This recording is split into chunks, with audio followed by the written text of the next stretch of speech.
of Compton is Kendrick Lamar's pop-up show. I don't know if you got a chance to look at it. I watched it live on Amazon Prime. Did you get a chance to look at it, Lonzo? I watched some of the clips, so I didn't watch the whole thing. Okay, some of the clips. Didn't watch the whole thing. Okay, I, as a hip-hop fan, I watched the whole thing, and as someone who has experienced a lot of moments in hip-hop in my 46 years on this earth, I would say that is up there within the top 3 hip-hop moments I've ever seen. I mean, I'm getting goosebumps just talking about it now, you know. But just to give everybody and yourself an idea, Kendrick Lamar did a concert out here in Inglewood at the Forum. He brought out about 19 or 20 rappers before he came out. They all did one verse, and then they headed off, and then Kendrick did his set. But I guess my favorite part of the highlight of it was the last 45 minutes. The last 45 minutes he performed Not Like Us 5 times. Now, I know you may think that's a little repetitive, people out there, if you didn't really understand it and things like that, but that is literally the hottest song in the world right now, and it's going to be the song of the summer.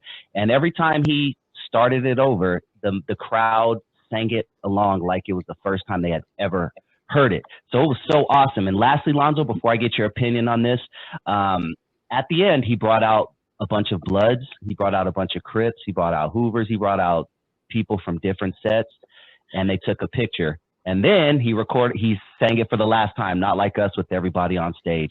But just hearing about that, and, you know, being from Compton and understanding what's going on right now with Kendrick Lamar, you know, what are your thoughts on his pop-up show? I thought it was great, Doc. It reminded me of a big old same gang situation back in the 90s, okay? Last time I saw them many Crips and Bloods together was in '92, right after the Rodney King verdict, and everybody was showing love around the city. I think it was a great move, especially for the first week of the summer. That right there is a big move. Hopefully, we all praying, man, that we can have some kind of unity and peace throughout the summer of 2024, especially in Compton. And then when you see that, here's people don't understand. When Compton leads something like that, that has a big impact. Somebody like Kendrick can change the tone of hip hop with that kind of movement. That can be, you know, you can actually change the narrative from being gang violence to be gang compliant. I guess, I don't know, where you can just, hey man, I'm repping my set, but I'm not repping my set in a violent way. Okay, and I've always said this, dude. I'm gonna sound like an old man right now, but if I could see the narrative of gangsters change, and the pride no longer is in how many brothers you got walking the yard of Folsom or some penitentiary funded by some corporation that's using your labor as a modern day slave, well, to how many brothers you got walking the stage of Cal State Dominguez, Cal State, US State, Cal State, wherever, doing something positive for the community, that would be a much better narrative. But again, you know, that takes a little more effort than just pulling the trigger and hanging out. And that's where I think some community organizations will come in. If you can encourage brothers to go to school, get a trade. I ain't saying go out there and get you a degree. Degrees ain't for everybody. Degrees ain't for everybody. Everybody ain't gonna put on the suit and tie, but everybody can do something with their hands. At least give them some options other than what we've had so far. There's a lot of schools, man. Southwest, Compton College. OG Steve, good looking out, brother. Much love, Steve. There he is. Much love, OG Steve. There's a lot of facilities, especially in Compton College, that would do everything but brush your teeth and wake your ass up in the morning to get you in school. So, and they have trades that you can take and apply and get real money, not just a 9-to-5, but you can go get you a real job, being a body and fender man, doing air conditioning repair, doing all kinds. I was there today. So I know what the school has to offer, for example. So if you got somebody that can, hey man, we changing the narrative, come on to Compton College, learn how to do something other than go to jail. Bottom line. Learn to do something other than how to go to jail and hang out on the streets, because that shit ain't gonna pay nothing. It don't pay nothing. So how many brothers you got? How many from this hood? How many brothers we got registered in Compton College? How many we got going to Dominguez? Because you'd be surprised. Be surprised at how many smart gangbangers out there. They're all gangbangers are not stupid. all gangbangers are I know. I've known several. All gangbangers are not stupid or not unintelligent. I'm gonna put it like that. A lot of smart cats out there carrying flags, but sometimes they just get caught up in the territorial situation and they use their brains for different purposes. But if you can repurpose your thoughts and put them into something that's gonna be productive for you and secure for you long term. Here's the crazy part. When you know brothers, like I know brothers who went through all that back in the 80s, 90s, and 2000s, when it was good money, when it was good times, when it was really popping, went through it, went to prison, got out, and now you can't melt it and pour it on them because they knew it was a mistake in the first place. They knew it was a mistake in the first place. Man, if I did this, when I had that money, I could have bought me a truck, bought me a fleet of trucks. And I hear this all the time.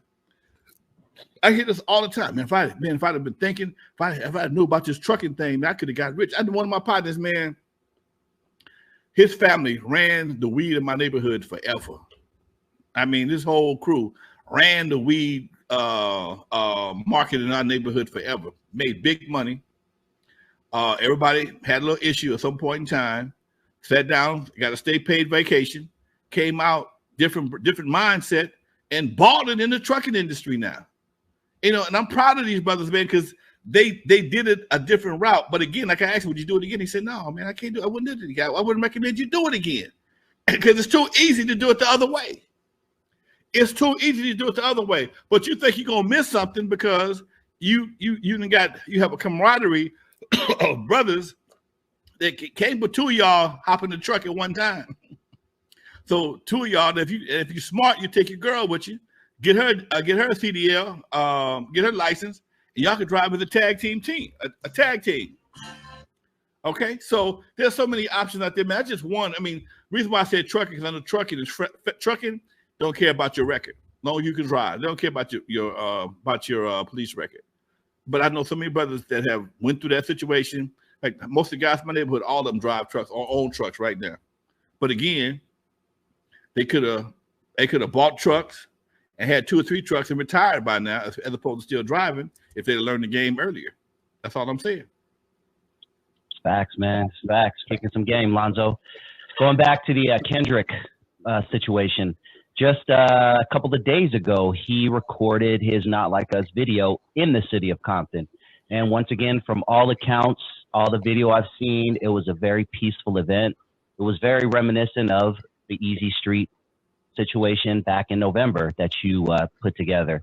It was I looked at it and I was like, great. And the sad thing is, Lonzo, what sucks is I don't think one news person covered it. I didn't see one media outlet, obviously the Instagram pages and things, but I guarantee if something bad happened at that concert, it'd be the #1 story. With a fleet of trucks out there. That happens all the time. Unfortunately, I didn't cover it myself. I had a previous commitment. It was announced the day after the pop out. And rather quick turnaround. So yeah, if you weren't in the know, you weren't in the know.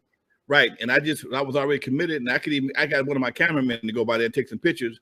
But for the most part, I didn't get a chance to cover it myself. I would love to have been there, but I wasn't available. But yes, nonetheless, it was a great event, man. And but it has a dark side to it. And that's something I didn't realize till today. I was going to City Hall, and I ran into some friend of mine who owns a restaurant right there by City Hall.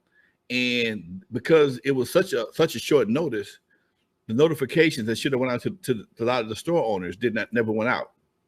And it's a real bad parking situation over in Compton. When you park in City Hall, even like for tomorrow for the city council meeting, if you don't get there early, you got to park way around the corner. I mean, literally, and stroll around there. Okay. And a lot of people can't do it like they like to. But the whole parking situation around the city hall of Compton is horrible, and it's bad. It's hard to find parking for an event that has 50 people. Not long, 700, and and 700 youngsters going to park wherever they can find space. And a lot of the stores in the area were actually shut down because nobody get to them. And that was one of the dark sides. I didn't think about that. I didn't even think of that either till you just said it. I didn't think about it till I was walking to City Hall and I saw one of my friends. She owns a restaurant right there by the Popeyes, Alma, and she was highly upset because nobody gave her any kind of heads up to what was happening. So all those businesses got inundated with cars, and you couldn't get your food. And if you can't get your food, that means if you can't get your food on Saturday, it might spoil. And you cooked, you prepared this food, not knowing it's going to be this kind of problem. So you got either to give it away or throw it away, which means she lost money, and that's a problem. Dang. So I'm not mad at Kendrick for that. That's some logistics on the city, and I'm gonna do my best to get a podcast or get a show with some of the folks who are in charge of that situation. Hopefully, it won't happen again. But there was a dark side to that. I mean, again, the sun outshines the dark, but there's still a dark side. Yeah. How hard is it to get a parking structure right next to City Hall? I've been there several times. It's horrible. City Hall. What's that? There is one right next to City Hall. Oh, it's just full all the time? It's been there for decades, but it's not owned by the city. It's owned by a third party. It's a big, huge courthouse parking lot. Holds about 300 or 400 cars, maybe more. Huh. Okay, but again, because it was such short notice, maybe didn't have a chance to coordinate with somebody to open up, because it wouldn't have been nothing but some money. Nothing but some money. Okay? A lot of money. A lot of money. Okay? You could have charged $10 a head and they'd have paid it. You could have charged $10 a car, they'd have paid it just not to get tickets. They say, I understand that code enforcement was on one, tow truck was on standby. Anything in the red, anything near a fire hydrant was getting towed. Anything near in the red was getting ticketed. So, hey, it is what it is.